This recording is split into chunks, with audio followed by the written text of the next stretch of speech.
Hello and welcome to Byju's IAS. Let's get started and look into the first article. The first article says dealing with India's two front challenge. When it comes to deciding policies along the borders, two parties play a primary role. One is India's armed forces, the other is India's political class. Till recently, both the parties had contrasting, conflicting opinions when it comes to border skirmishes. What was the view of the Indian armed forces? Basically, the Indian military had said that China and Pakistan can come together, join their forces, and this can become a major military threat to India. So they had suggested the political class that we need to come up with a strategy, have a particular plan that in case there is a two front war attacked by China and Pakistan simultaneously, we would be able to come up and implement this particular plan.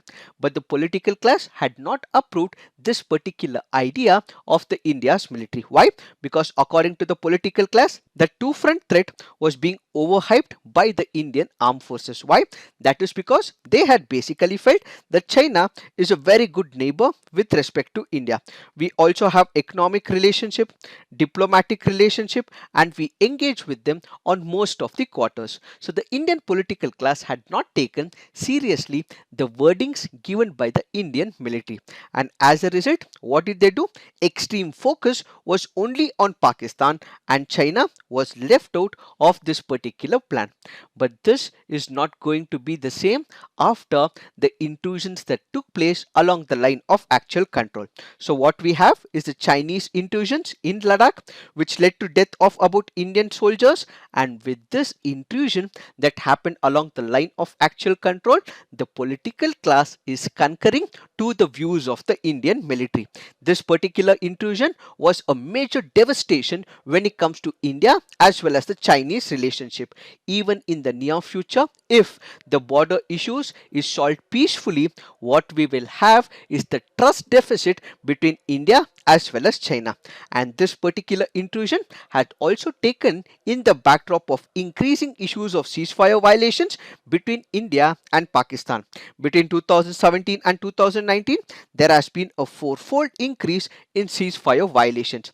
There have been media reports as well that Pakistan had also pushed in terrorists numbering to about 20,000, and these people are currently in the Gilgit Baltistan. So what is happening here?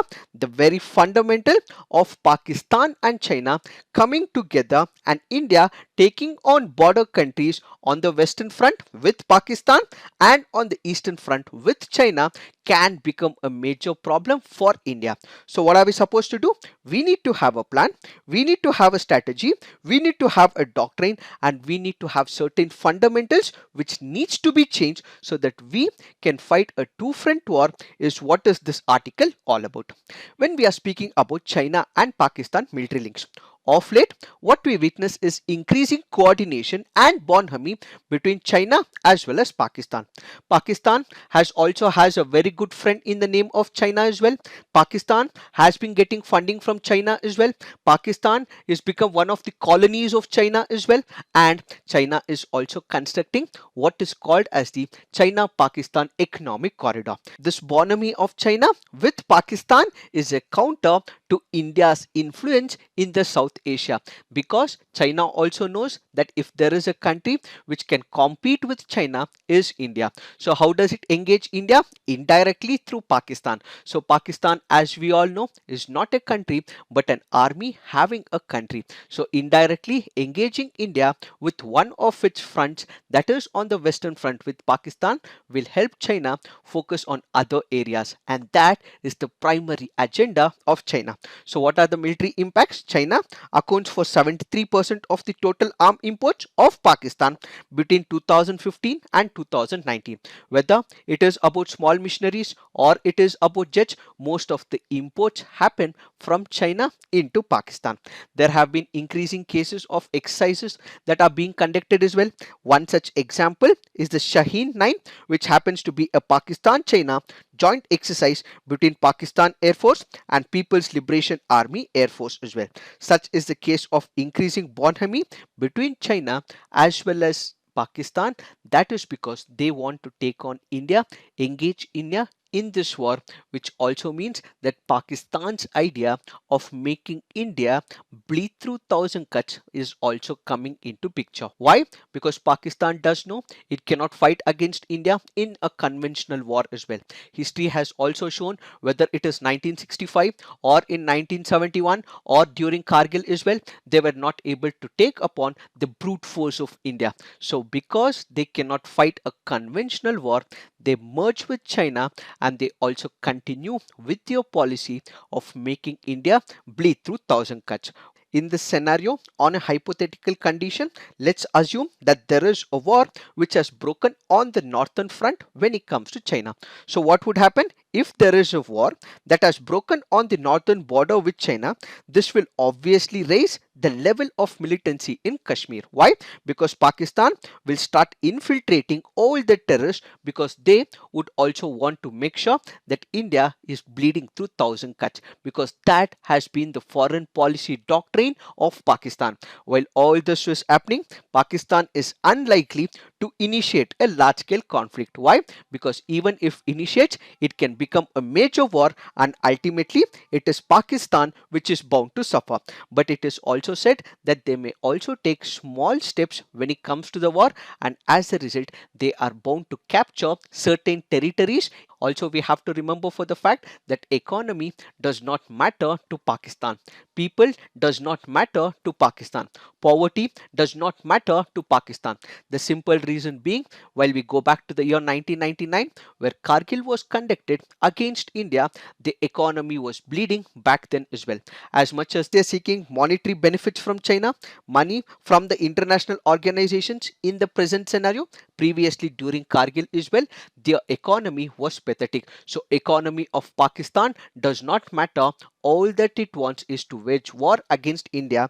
So in a present scenario, if there is an hypothetical situation where there is war that is engaged on the northern front, Pakistan is for sure going to engage with India, says this article. So in order to overcome this particular issue, what we have to do is analyze this particular situation in advance, make sure that we examine all the property issues, and we have to understand that China and Pakistan can become a major threat to India. So understanding our capabilities, countering it is the way forward, is what is this article all about.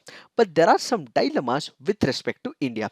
What are these dilemmas? In case we have to analyze the problems and come up with a situation, what we require is two important factors. One is what is called as the resources, the other is what is called as the strategies. The problem with India is with respect to the resources. Let's say, for example, if India has to take on Pakistan and China simultaneously, according to one of the articles written by Ashley J. Tellis, he goes on to say that Indian Air Force squadron strength should be increased to about 60. But this means that this has to be increased twofold according to the present scenario. Is it going to happen? No, says the article. So the resource management with respect to India and Pakistan, with respect to India and China, is a major issue, says this article. Another important factor is with respect to the strategy. What about the strategy? Let's say, for example, we have the resources currently India has. This can be in the form of jets, this can be in the form of military men, or it can be in the form of navy as well. Where are we going to capture the territory? Is it on the maritime front, or is it on the northern front, or is it on the western front with Pakistan? Where are we going to allocate the men? The missionary is another point of question. If we are going to push all our men and jets towards the northern part, it means that we are opening up a front on the western side of Pakistan, where Pakistan can also become aggressive as well. If we let Pakistan become aggressive, we might have an issue on the western front. If we are pushing all our resources on the western front, it also means we are opening up the gates to the Chinese on the northern part as well as on the northeastern part as well. So where are we going to put out our resources is the dilemma that India has in the present scenario. In order to overcome these issues, the author here gives a forefront solution. What are these four front solutions? India will have to develop a doctrine. India will have to come up with a capacity building. India will have to improvise on its diplomacy and also increase the outreach on the internal front as well. What is the doctrine that we are speaking about? Let's say, for example, when it comes to the nuclear doctrine, or let's say, for example, we are speaking about how conduction of the activities has to be taking place on the western front and on the northern front. All this will have to be put in the form of a doctrine. So this doctrine will also require the support from the political class as well. So taking into consensus the Indian armed forces and the political class and bureaucracy, what we need to have is a doctrine such that this doctrine is present and we do not have any hiccups while it is being executed. So the first important factor is we need an explicit plan, a doctrine in terms of nuclear or other strategic planning that needs to be executed, says the first recommendation. The second is about capability building. What is this capability building? This is about resources, as we discussed. This is the dilemma that India has. So what should India do? Apart from increasing the jets or the number of men or on the naval front, what we also have to come up is on the cyber front as well. So currently India has a very bad cyber policy. Why? Because some of the articles go on to say that it nearly takes around half an hour to 1 hour to dismantle the entire critical infrastructure by the Chinese cyber army. So it means that India does not have a clear-cut cyber policy of offensive as well as defensive as well. So apart from the resources of Navy, Air Force as well as the military, what we need to have is future technologies in picture. One is about cyber technology, next is about artificial intelligence and also electronic warfare, says the author. So the author in this case speaks about increasing or enhancing the capability building with respect to offensive as well as the defensive strategy. The third is with respect to diplomacy. What is it about diplomacy? China has a huge amount of money. It has a monetary advantage. So it is able to pull or in fact even able to attract countries towards itself. India in this particular scenario needs to have a peaceful relationship with its immediate neighbors. Why? Because in case India is fighting a war with China or with Pakistan, hypothetically, this should not be an issue along the borders with Nepal or with Bangladesh.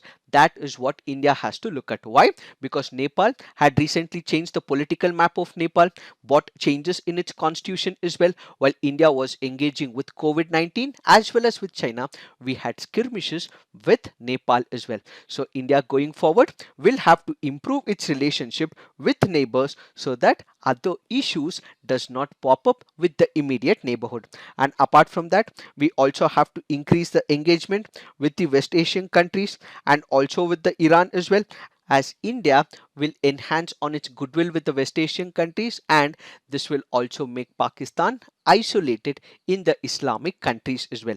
What we also have to remember is with respect to Russia as well.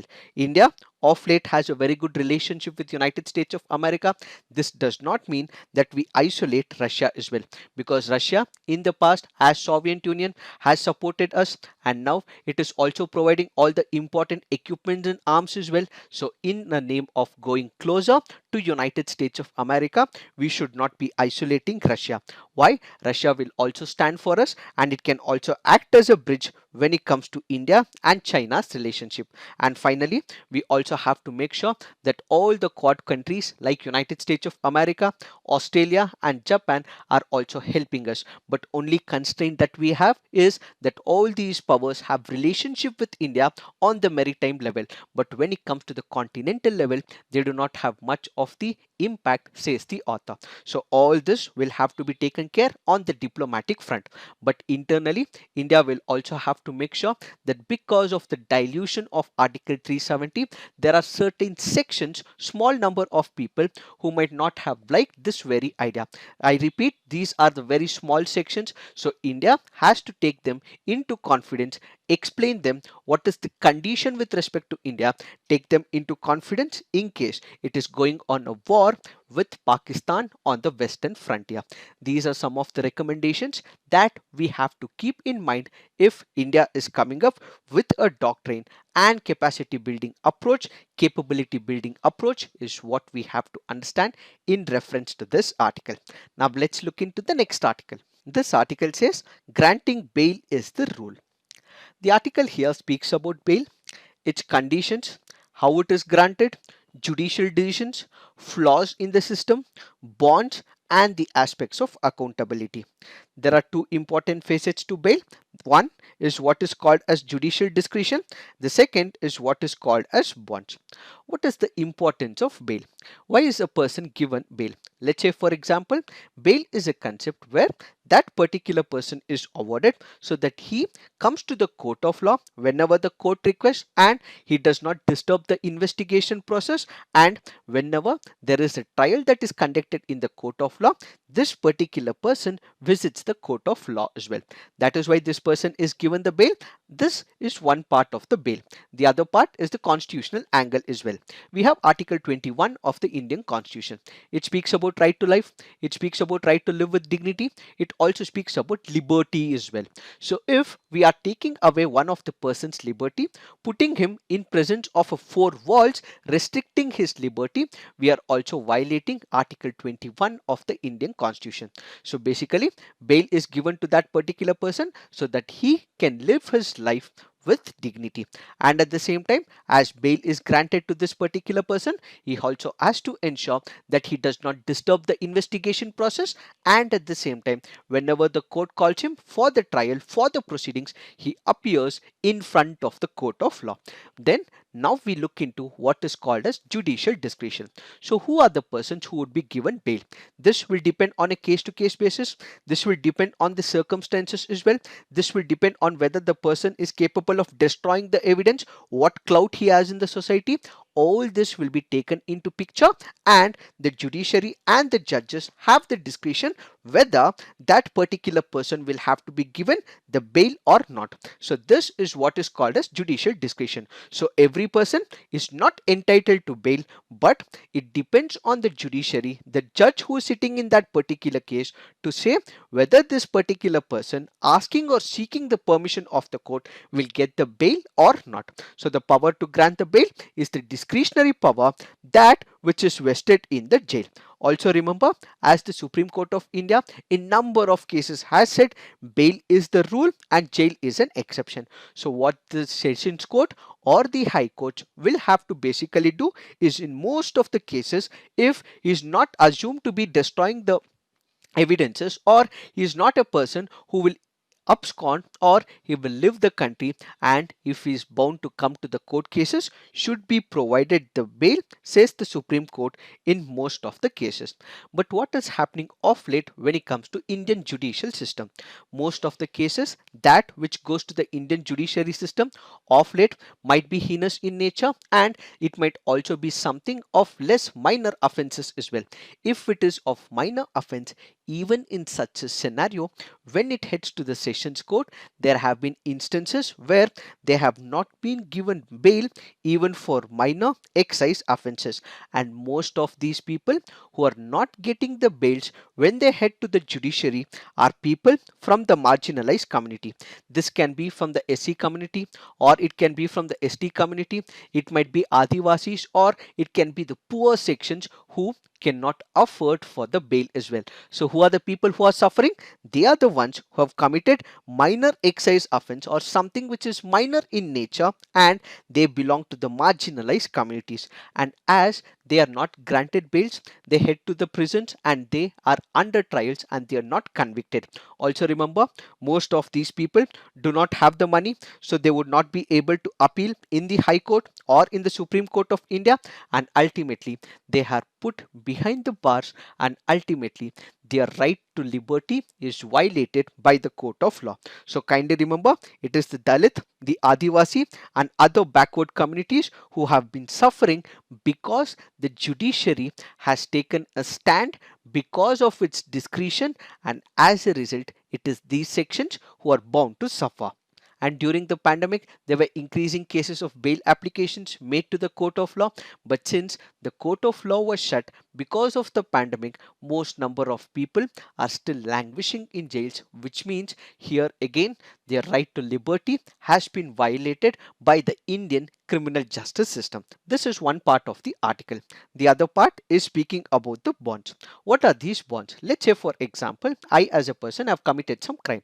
Let's say a theft, or I've committed, let's say, an attempt to murder. In all these cases, I am the person who is accused. If I have to be given bail from my side by the court of law, what I also have to produce is the sureties. Who are these sureties? Section 441 of the CRPC goes on to say that one or more persons are required for the surety. So apart from me giving a personal consent to the court of law, there has to be another person or more than one person who will stand by me as surety. Who are these sureties? I as a person am making a personal bond. Then there is another person called as surety who will say to the court of law that I will attend the court cases, that I will not abscond, and whenever the court calls me, I would go in front of the court of law and I would give evidences to the court of law. So this is given as a personal bond as well as surety. But what is happening in most of the cases? When you look into the surety part, we also have something called as money in the bonds. So this money, when it is imposed by the lower courts, it is about, let's say, 10,000, or let's say if it is by the high courts or the supreme courts, it is about 20,000 or 30,000. So kindly remember, this is a particular amount that has to be borne by that person as well as the surety. But Azim Premji University highlights that even among the regular wage workers, 57% Indians earn less than 10,000 per month. Socio-economic caste census specs rural landlessness at 53%, and this is higher if they are Dalit and Adivasi sections. If the personal bond is given by that particular person, in most of the cases in India, it might not be acceptable. That is where we require the surety. But where will this person who is from a lower rank society, who is an Adivasi, or from the other backward class society, where is he going to get the surety? Another person who's going to bear this particular cost of 10,000 or 30,000. So the bond money, that which has to be given by the surety, is again more, says this article.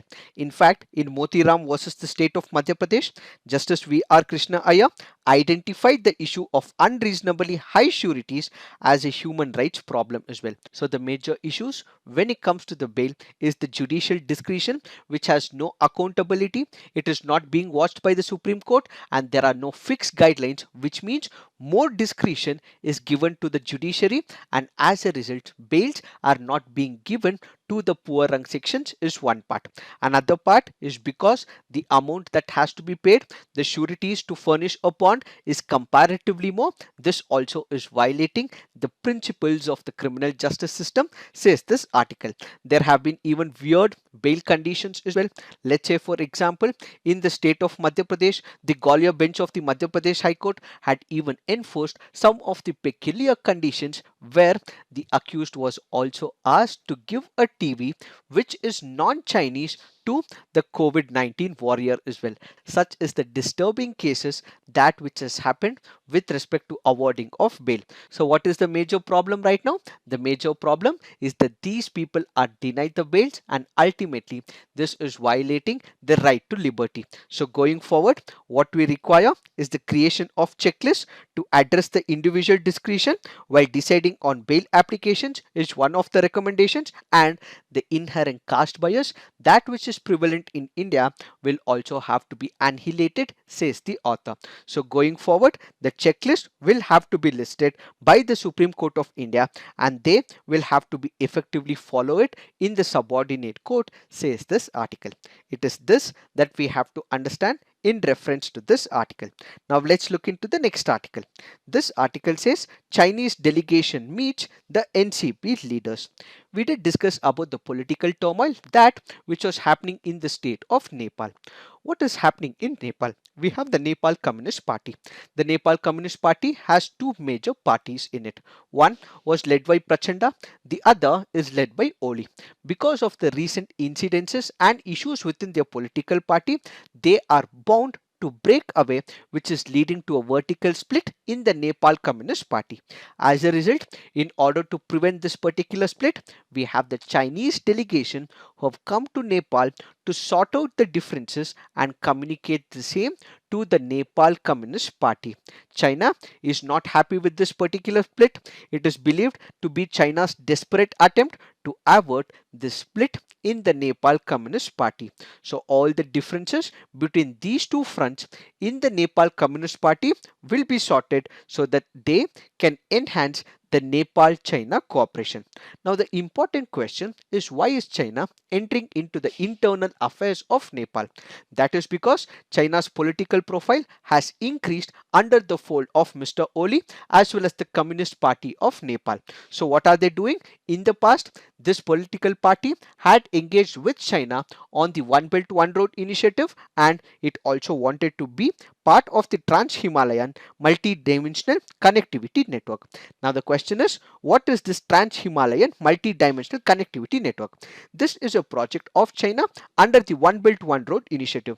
It is considered as one of the ambitious infrastructure program that which has been initiated by the Chinese government abroad in one of the countries, and that happens to be Nepal. So this will basically include expanding the railway sector, road sector, aviation and telecommunication network where it is in Nepal. And also remember, Nepal had also agreed to allow some of the Chinese banks to open branches in Nepal and also provide other financial services in Nepal, and also increase the exports from China to Nepal. If there is a new political party, if there is dissolution of this particular party, China might face issues, and as a result, they are speaking to all those in Nepal Communist Party to sort out the differences, is what we have to understand in reference to this article. Now let's look into the next article. This article here is speaking about USA Taliban peace deal. We have the United States of America, which had entered into peace deal with Afghanistan. What was this deal about? United States of America will pull out its troops. United States of America will also make sure that there is only minimal forces that are present in Afghanistan. So in reciprocity, what we have is Taliban making sure that there are no other terrorist organizations which are operating in Afghanistan. And on the internal front, Taliban will also speak to the democratic government of Afghanistan to sort out all the major issues when it comes to Afghanistan. But what was happening is that United States of America had already spoken to Taliban, but this also required Taliban and government to sort out differences as well. This particular meeting is bound to happen next week in Doha. But meanwhile, there is increasing cases of violence that which is surfacing in Afghanistan. While United States of America did also speak about not increasing the cases of violence, but there is continuation of violence in Afghanistan in spite of the ceasefire that which was requested by United States of America. Also remember, Afghanistan also saw increasing targeted killings, especially that of the media personnel as well. Two of the important media personnel were killed in Afghanistan as well. That is in line with the once upon a time policy of the Taliban. When you go back to the year 90s, what you had was the major control by the Taliban. Taliban did not want any media reports. Taliban did not want women emancipation.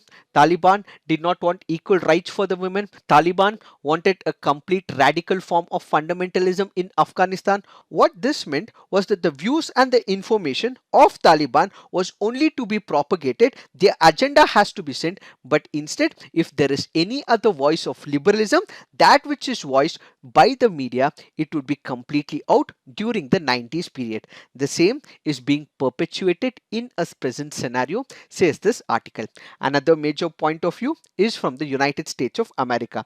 In a haste to pull United States of America in the longest war, the Trump administration did not have much negotiations with the Taliban, says this article. And at the same time, going forward, what we will have is the Joe Biden administration who will come into picture. So the more talks with respect to Taliban will have to be taking place. Lasting solution to this conflict will have to come up from United States of America, and honest review of the entire peace process will have to be taken up by the United States of America, says this article. But kindly note, there is a meeting that is bound to happen in next week, so there will be more add-ons, more agenda setting. Once it's out, we will take up this article once again.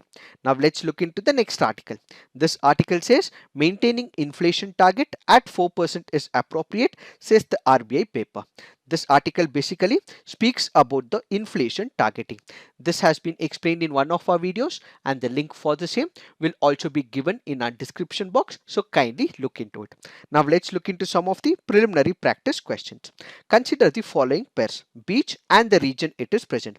Gogla Beach, DU, Radhanagar, Chennai, Shivrajpur, Maharashtra.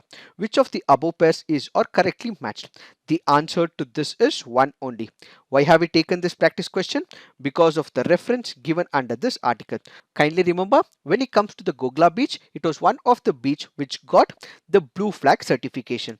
And when it comes to Radhanagar, it is not in Chennai, but it is in Andaman and Nicobar. And when it comes to Shivraj, it is not in Maharashtra, but is in Dwarka, Gujarat. The other blue flag certified beaches include Kasargod, Padubidri, Kappad, Rushikonda as well as Golden. Now let's look into the next practice question.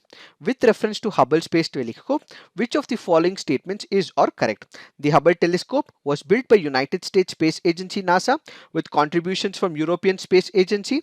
Hubble travels to stars, planets or galaxies to capture pictures of them. Which of the statements are correct? The answer to this is one only. Why have we taken this practice question? Because of the reference given under this article. Kindly remember, when it comes to Hubble, Hubble does not travel to stars, planets or galaxies. It takes pictures of them as it whirls around the earth at about 17,000 miles per hour. Now let's look into the next practice question.